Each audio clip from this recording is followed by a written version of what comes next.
Greetings, everyone. I'm Danny Pryor with the Holiday News Brief for Turnpikes.com.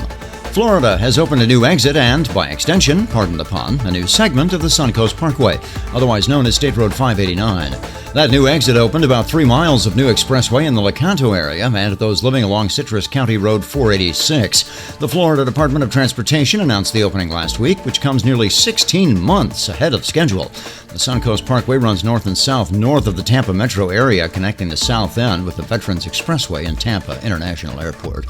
A tractor-trailer apparently damaged a toll booth on the West Virginia Turnpike just before the holiday weekend.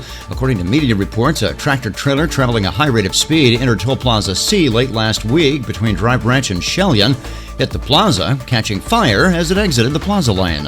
Repairs were said to be completed in time for the holiday weekend. No injuries were reported.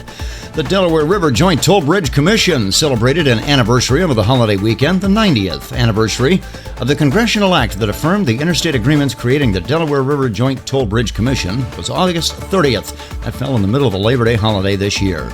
The 1935 Act authorized the new commission created between Pennsylvania and New Jersey and authorized the building of the Easton Phillipsburg Bridge, the first of what would become 20 total bridges in the commission's network, 8 of which are today collecting tolls on travelers and commuters.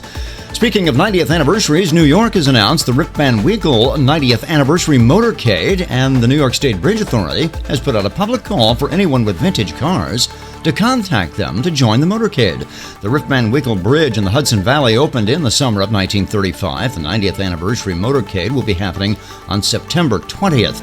You can find a link to join the motorcade on the NYS Bridge Facebook page at facebook.com/NYSBridge. Finally this week, a quick heads up that several lanes of I-95 in Delaware will be closing overnight next Monday and Tuesday between State Route 141 and Churchman's Road. That's adjacent to the State Route 1 exit, by the way. Both northbound and southbound lanes will be affected because workers are performing maintenance on the road's signage over the interstate. Additionally, southbound traffic on Delaware's 141 that wants to access southbound I-95 will be detoured. Again, the lane restrictions happen Monday and Tuesday, September 8th and 9th. We will return with our regular format program next week. Until then, thanks for watching and listening. Avoid distracted driving and be safe out there. I'm Danny Pryor for Turnpikes.com, the Turnpike Authority.